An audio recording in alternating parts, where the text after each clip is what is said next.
Man said working 78 hours a week is crazy, but I respect it. Blood, let me tell you something right now.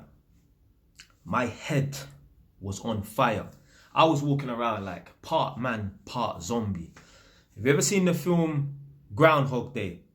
It's an old school film, so you young youths probably would never have seen it, but there's a white man in it. He looks a bit like Robin Williams, but it's not Robin Williams, it's someone else. It's the white guy that's in Space Jam, but you lot are probably too young to know that film there. I can't remember what his name is. Dan Aykroyd, I think it's Dan Aykroyd.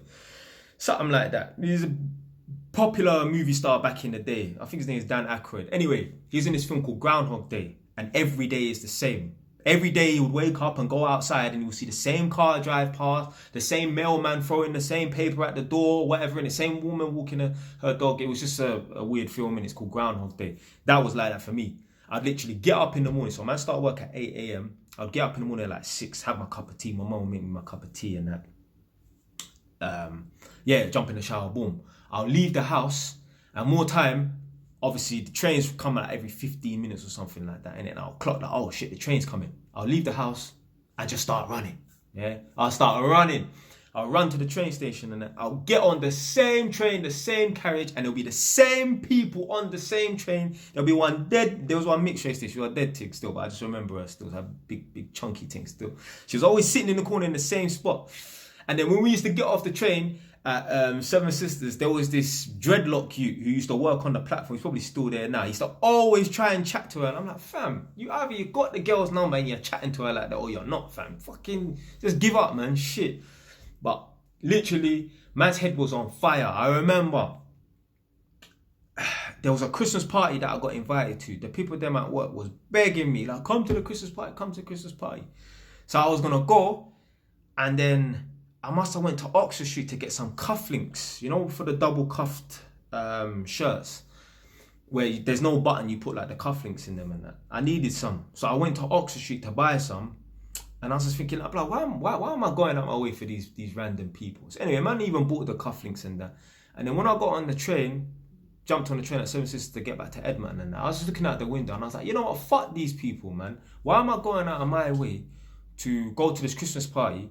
I'm going to go home, so I'm going to get home at like 6:30, 7 o'clock, have to quickly shower again, change, and then go back down to central London, hang around with these people, talk to these people about work, because we ain't got nothing else in common really.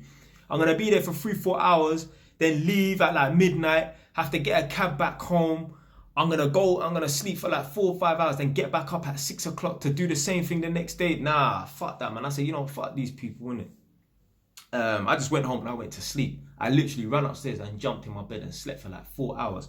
My phone was ringing off. My colleagues were just ringing me, because I was a manager. They were just ringing me. Like, where are you? I had to turn my phone off. I put my phone on flight mode. I had to put my phone on flight mode. Eventually, when I turned the phone back on, bam, phone just blew up. I'm just talking about like 20 missed calls from this person. Like some madness and that.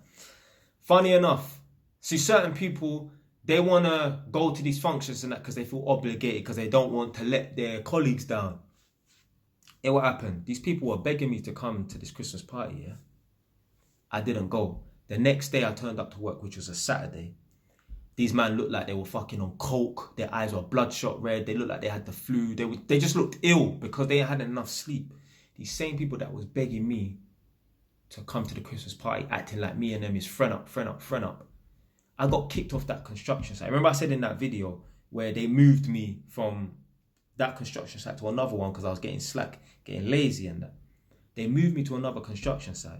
The day I got moved to the next construction site, someone leaked my YouTube videos onto that construction site, and I was the laughing stock of that construction site. And that. The same people who was begging me, come to the Christmas party, they had their laptops open and that, and they were watching my videos and laughing at me, because obviously man still got certified people in the office who they're on man's team like that. You get me?